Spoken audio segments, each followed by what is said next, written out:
Hello mga paps, it's June Mac once again and welcome back to my channel. So for today's video guys, gagawa tayo ng vlog tungkol sa dito sa bago ikakabit nating TRC fully adjustable na rear suspension. Okay, guys, so ito yung itsura niya guys. So naka TRC pa rin tayo pero hindi yan siya fully adjustable. Ayan. So kakabit natin to dyan. Try natin yung ano niya, play, kung maganda yung play niya. Alright guys, we'll be right back. So ayan, natanggal na natin yung ano guys. So ngayon bubutasan mo natin para magkasya itong ating bolt, ating bolt natin. Yan, babarinahin lang natin to guys. Ayan, para magkasya siya dito. Alright,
ayan na guys, pasok na ang ating bolt.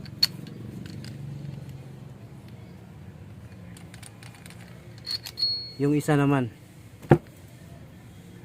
ito na yung isa. Yeah, tirahin naman natin to.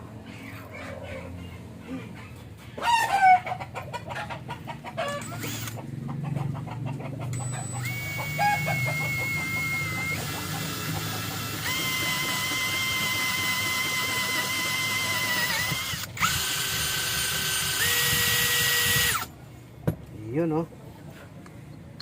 Tada!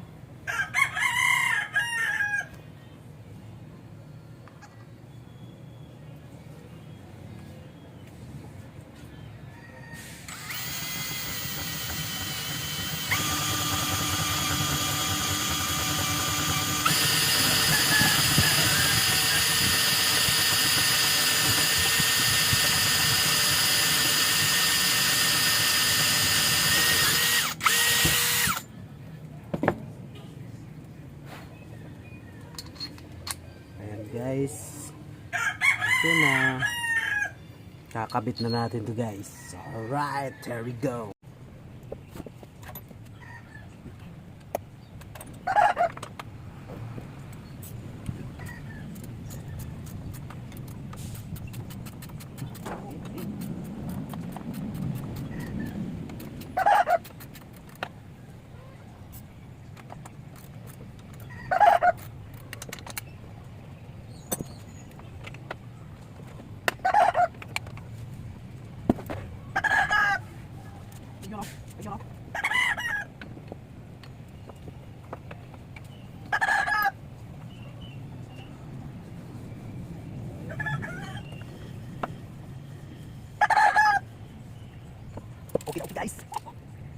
Lagyan natin ng thread lock.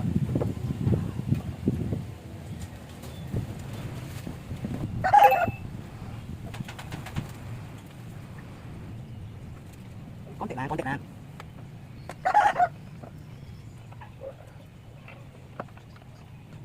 Mahirapan ako.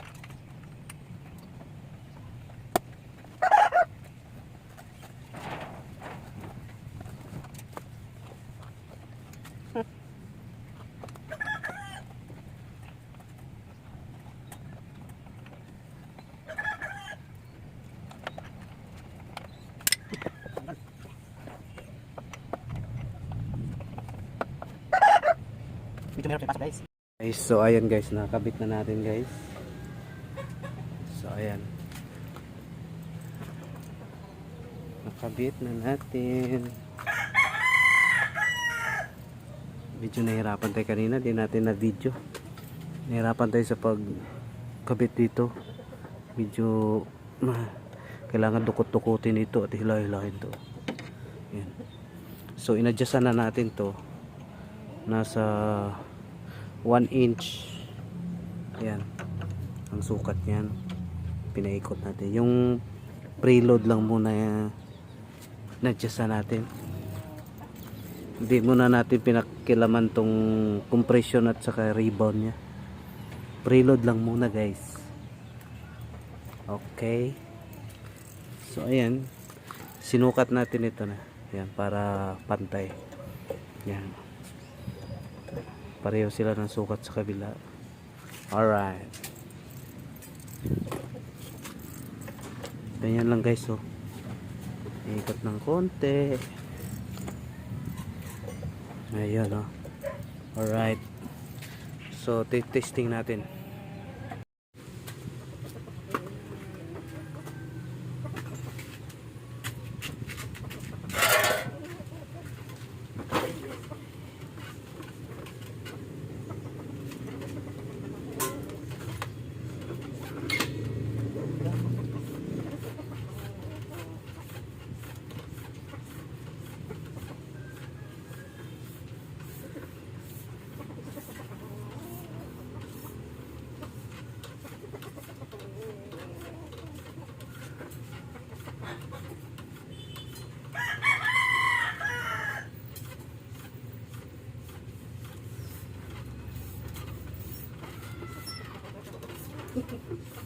Kuy.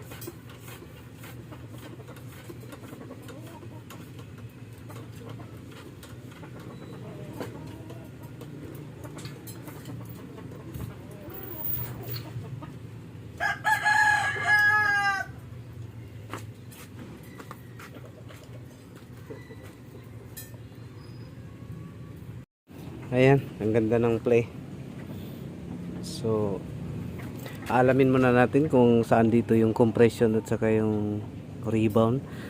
Titesting naman natin next time pag kung ano ang paano pag adjust niyan. Kasi parang hindi ata itong sa gitna ang adjustan yan eh. Ito ata sa gilid. Hanap muna tayo ng mga tutorial kung paano adjustan yan. Alright guys, thank you for watching. Ito ang ating Honda XRM Touring setup. Thank you.